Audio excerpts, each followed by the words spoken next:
cara membersihkan hati kita, karena tentang hati ini banyak orang tidak selamat.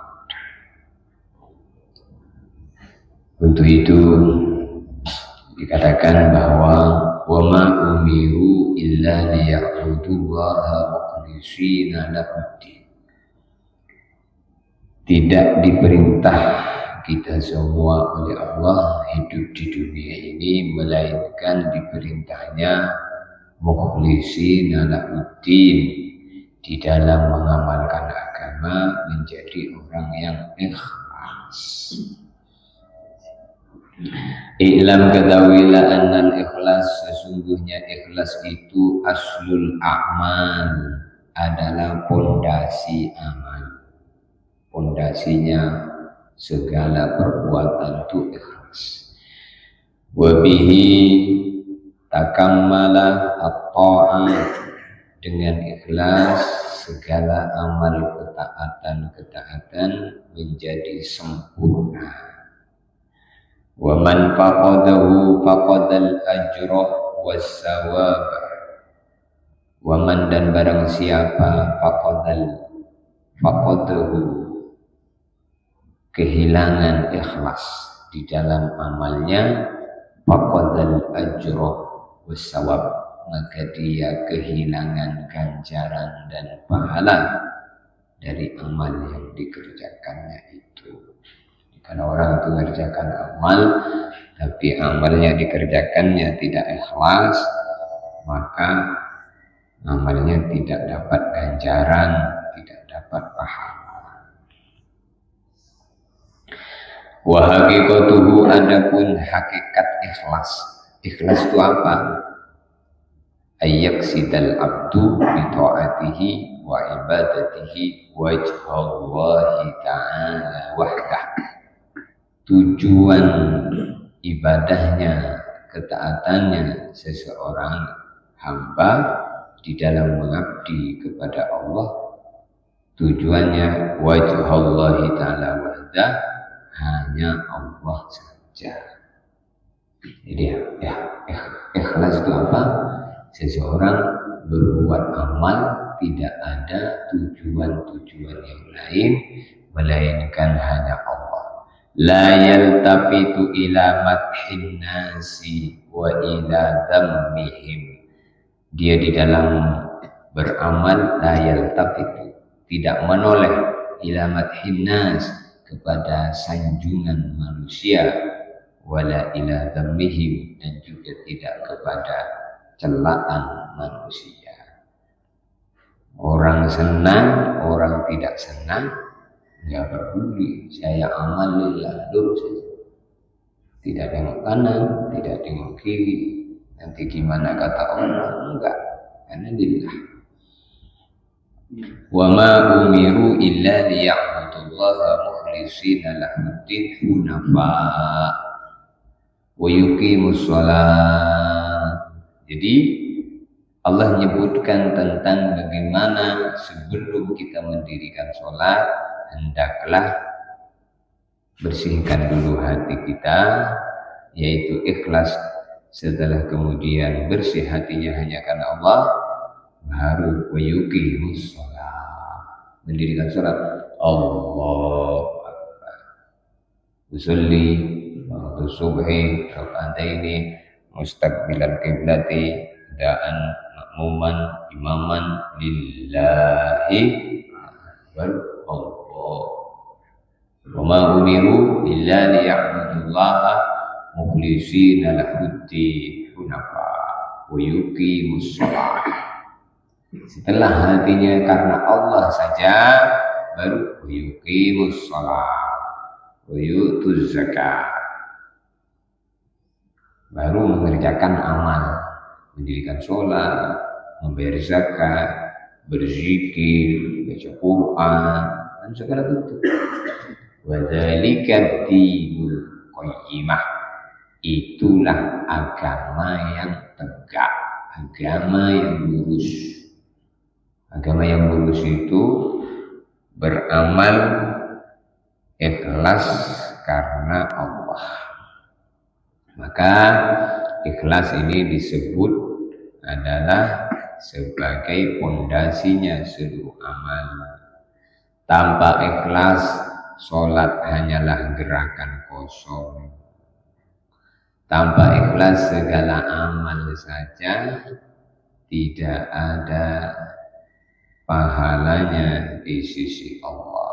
Ketika nanti di hari kiamat, datanglah orang-orang kepada Allah, ingin meminta hasil amalnya dulu di dunia, datang kepada Allah. Maka ada orang yang datang kepada Allah karena ikhlasnya, maka Allah memberi pahalanya, karena Allah berjanji setiap amal itu ada nilainya, tapi nilai itu tergantung niatnya.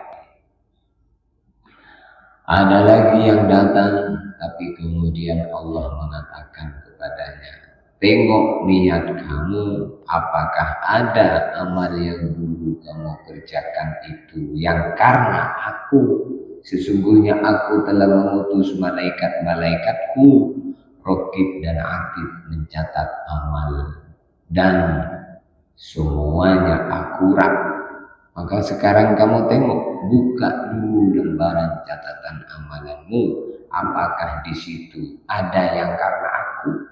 Sekarang bacalah, Iqra kitabaka kafa binafsika al-yawma hasiba. Sekarang baca kitab kamu, Iqra kitabaka, baca kitab kamu, kafa binafsika al-yawma hasiba. Sekarang cukup kamu yang tahu sendiri. Maka dibuka. Setelah dibuka, enggak ada yang karena Allah. Maka Allah mengatakan kepada idhabu ila syurakaikum. Sekarang pergilah kamu kepada siapa kamu dulu mensekutukan amal. Kepada siapa dulu kamu amalkan. Maka dalam Al-Quran surat Al-Kahfi Allah Ta'ala berfirman, "Faman kana yarju liqa'a rabbih falyamal amalan shalihan wa la yusyrik bi'ibadati rabbih ahada." Faman, maka barang siapa yang hidup di dunia ini, barang siapa yang hidup di dunia ini, siapa saja, orang kaya, orang miskin, raja, rakyat, orang sehat, orang sakit, orang tua, anak muda, semua. Man ini si mausul, artinya itu semua, memasukkan semua yang berakal. Jadi ada ma, ada man. Kalau ma itu isi mausul, artinya seluruh yang tidak punya akal. Tapi kalau man itu isi mausul, artinya seluruh yang punya akal, berarti manusia. Paman, maka siapa manusia yang hidup di dunia ini. Karena adanya hidupnya di dunia ini, yarju liqa'a rabbih, punya harapan bahwa di hari kiamat akan berjumpa dengan Allah. Jadi hidup ini bukan sekedar hidup begitu saja, tapi hidup nanti akan ada perjumpaan kita dengan Allah. Al-Kahfi, faman, maka siapa saja karena yang adanya hidup di dunia ini, yarju liqa'a rabbih, punya harapan liqa'a rabbih, berjumpa dengan Tuhan. Maka Allah pesan. Jadi istilahnya Allah dengan bahasa yang lebih sederhana, ayo kalian saya hidupkan di dunia ini. Siapa yang ngerti bahwa kalian suatu saat akan berjumpa dengan aku, falyamal amalan sholihah, maka di dunia ini kerjakan amal-amal yang baik. Kerjakan amal-amal yang baik. Amalan sholihah itu amal yang baik, bukan sekedar sholat saja. Amal yang baik semuanya. Dan orang yang punya akal itu, dia dengan akalnya bisa ngerti dengan petunjuk Allah, ini baik, ini buruk, ini baik, ini buruk, ini baik, ini buruk. Orang yang tidak bisa membedakan ini baik, ini buruk adalah orang yang ketika fungsi akalnya dicabut, jadilah dia orang gila. Orang gila nggak ngerti lagi. Selama masih orang itu berfungsi akalnya, dia tahu ini baik, ini buruk, ini baik, ini buruk. Tapi kadang ada orang sudah tahu baik tidak dikerjakan, justru yang buruk dikerjakan. Bersyukur orang tahu yang baik, tahu yang buruk, yang baik dikerjakan, yang buruk ditinggalkan. May ya'mal faman kana yarju liqa rabbih bal ya'mal amalan shalihan wa la yusyrik bi ibadati rabbih ahada. Di dalam kamu menyembah Allah, jangan sampai ada niat yang tidak karena Allah. Maka ikhlas adalah ayyaqsidal abdu bi ta'atihi wa ibadatihi wa Allah ta'ala wahdah. Seseorang mengerjakan amalan ketaatan di dunia ini tujuannya hanya Allah, la yaltafitu ila madhin nasi wala ila dhammihim. Dia tidak menoleh kepada sanjungannya manusia dan caciannya manusia. Maka ikhlas bukan artinya tidak diketahui manusia, tetapi tidak menjadikan manusia sebagai tujuan. Jadi kalau tidak menjadikan manusia sebagai tujuan, tujuannya bukan karena manusia, ya karena Allah. Maka orang yang mengatakan saya ikhlas belum tentu. Atau ada orang dia itu orang yang ikhlas, belum tentu. Karena yang tahu hatinya Allah. Jadi sudah saya ikhlas, belum tentu. Jadi ikhlas itu nggak usah diucap-ucap, usah ikhlas, belum tentu. Atau orang ini ikhlas betul, belum tentu. Yang tahu hanya Allah. Maka waqala ba'dus salaf, berkata sebagian ulama salaf. Jadi ulama itu ada dua, ulama salaf, ulama khalaf. Kalau ulama salaf itu ulama zaman sahabat. Jadi Sayyidina Abu Bakar, Sayyidina Umar, Sayyidina Utsman, Sayyidina itu ulama salaf. Maka ada istilahnya salafus shalih. Kemudian ulama setelahnya namanya ulama khalaf. Mereka adalah para tabi'in, tabi'in, al-Imam Syafi'i, al-Imam Malik, ulama. Berkata ulama salaf, ma'alajtu syai'an ashadda alayya min niyyati li'annaha tataqallabu alayya. Saya tidak pernah khawatir tentang perkara yang berat atas niatku, karena hati selalu berbolak-balik. Maknanya saya selalu ngontrol hatiku, selalu waspada atas hatiku, karena hati itu kadang berbolak-balik. Niat itu berubah-ubah. Hari ini ikhlas, besok bercampur. Maka ikhlas harus dijaga terus, bukan hanya diniatkan, dijaga. Dijaga ikhlas itu 3. Sebelum beramal, di saat beramal, ketika beramal, yang ketiga setelah beramal. Maka Imam Al-Ghazali beliau mengatakan, amal tanpa ikhlas seperti jasad tanpa roh.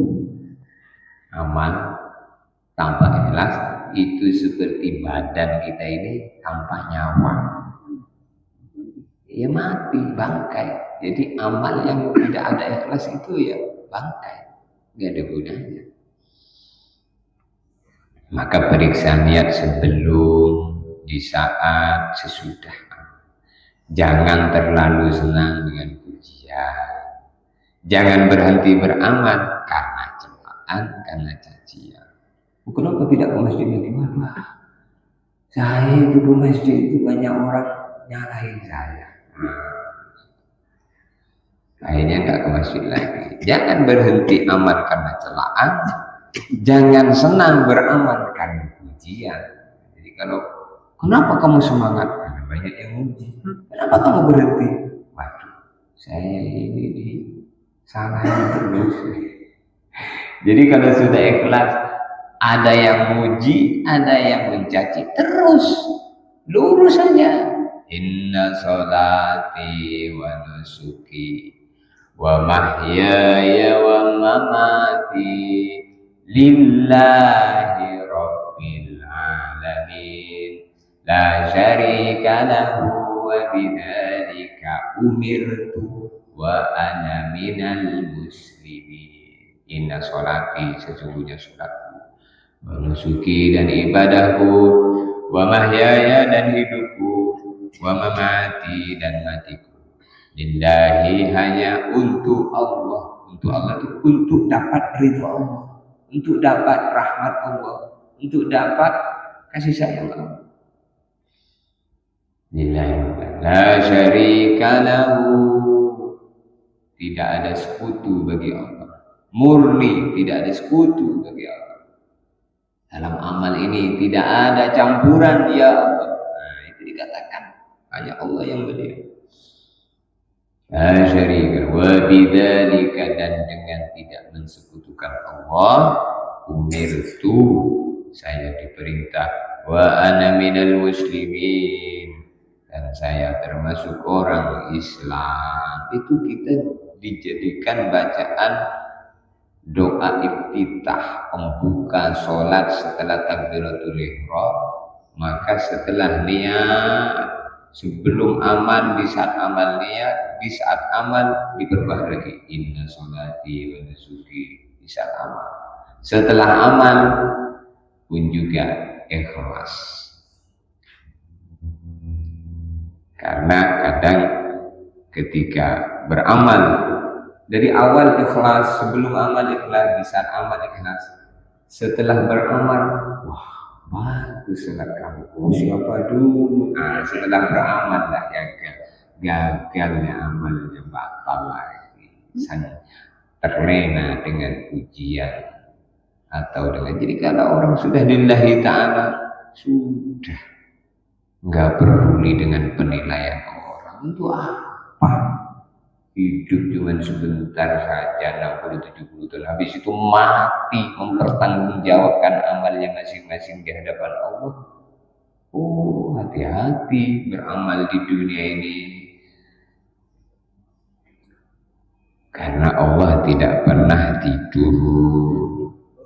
Maka sifatnya hati itu adalah bisa datang sifat-sifat baik, ikhlas, bisa datang sifat-sifat buruk. Maka di antara perkara yang menghilangkan ikhlas, wa'lam, ketahuilah, anna riya'a, bahwa sesungguhnya riya, yunafi, menghilangkan, al-ikhlas, ikhlas. Riya itu yang akan menghilangkan ikhlas. Apa itu riya? Wahwa, sedangkan yang dimaksud dengan riya itu, ayya'malal abdu, seorang hamba mengerjakan amalan, at-ta'ata, amalan ketaatan berupa sholat dan segala macamnya, liyarahun nas, supaya manusia melihat dia, awliyasma'u bihi, supaya manusia mendengar dia. Waqad qala sallallahu alaihi wasallam, sungguh baginda Nabi bersabda, akhwafu ma akhafu alaikum, perkara yang paling aku takutkan terhadap kalian, asyirkul asgar, adalah syirik kecil. Qalu, para sahabat bertanya, wa ma asyirkul asgar ya Rasulullah, apa itu syirik kecil wahai Rasulullah? Qala ar-riya, Nabi bersabda, syirik kecil itu adalah riya. Jadi riya itu beramal agar dilihat orang. Kalau agar didengar namanya sum'ah. Sum'ah. Agar didengar orang itu sum'ah. Agar dilihat orang namanya riya. Maka Rasulullah menyebut riya itu syirik kecil. Kenapa dikatakan syirik kecil? Karena bahayanya tidak sampai mengeluarkan dari Islam. Jadi orang riya itu tetap orang Islam, tidak sampai kafir. Maka dikatakan syirik kecil. Kalau syirik besar namanya syirik akbar. Jadi syirik itu dua. Ada syirik akbar, syirik besar. Namanya keluar dari Islam. Murtad namanya syirik besar. Kemudian yang kedua syirik kecil. Syirik kecil ini berbahaya tapi tidak mengeluarkan seseorang daripada Islam. Kenapa dikatakan syirik kecil? Karena kalau ada riya, pahala di dalam amalnya, pahalanya terhapus. Jadi beramal tapi nggak mendapatkan apa-apa. Maka riya ini bisa masuk kapan riya itu? 3, di awal amal, di tengah amal, bahkan setelah amal. Setelah amal jadi riya, kenapa? Senang dipuji. Setelah amal jadi riya gimana? Dicaci langsung kemudian tidak beramal lagi. Jadi ini perlu kita perhatikan. Al-Imam Sufyan Ats-Tsauri itu seorang ulama dari kalangan tabi'in.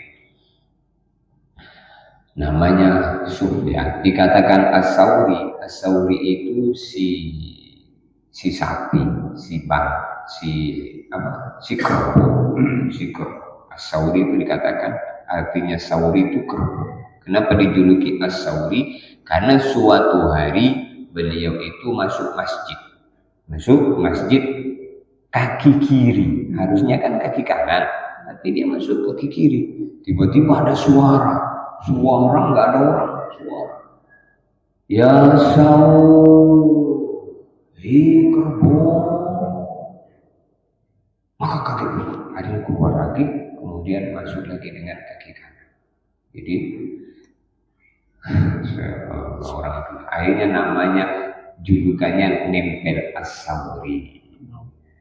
Jadi kalau kita ini ditampakkan kebatinannya orang-orang dulu, kenapa kita itu tidak? Karena kita terlalu kotor. Jadi peringatannya itu masih lewat manusia yang ngasih tahu itu. Kok masuk kaki kiri, kaki kanan? Iya. Nah, tapi kalau sudah tingkatan wali, yang ngingetin itu malaikat. Ya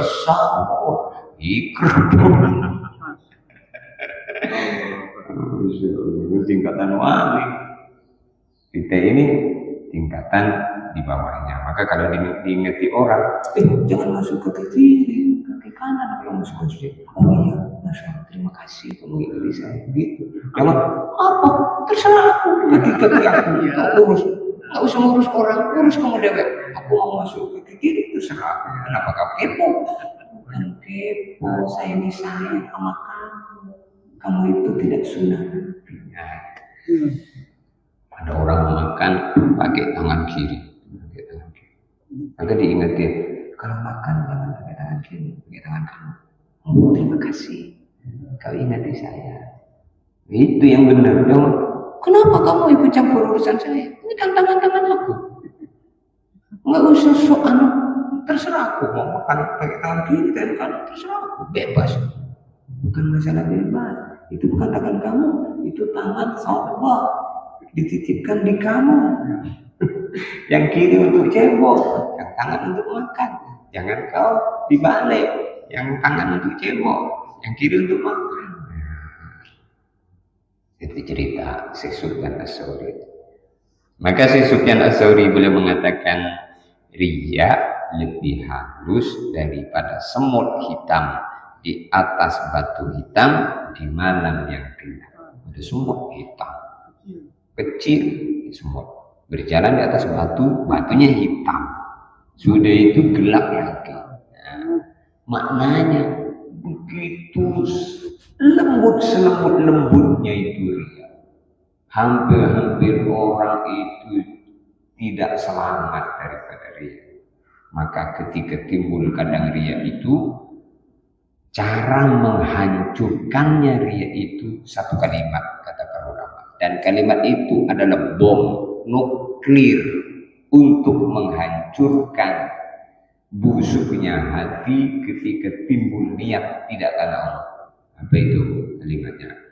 La haula wala quwata illa billah. Tepuk dadanya. La haula. Saya nggak mampu. Gitu. Ya, ketika seperti itu Allah ampuni, maafkan. Itu jangan sampai terlena.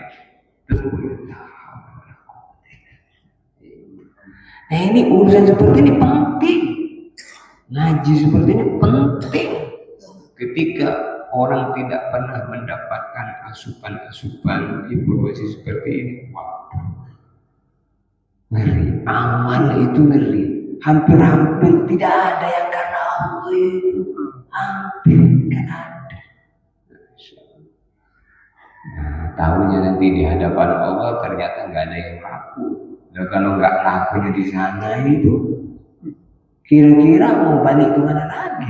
Dunia sudah habis, tinggal akhirat. Sekarang ini dunia nyata. Suatu saat akan terbalik. Dunia ini tinggal cerita, akhirat menjadi nyata. Sekarang dunia nyata, akhirat cerita. Suatu saat nanti akhirat nyata, dunia jadi cerita. 100 tahun yang lalu kita semua nggak ada yang hidup di dunia ini. 100 tahun yang akan datang sudah tinggal cerita semua. Ada satu kisah. Kisah ini pelajaran besar diceritakan oleh guru-guru kita. Ada seorang ulama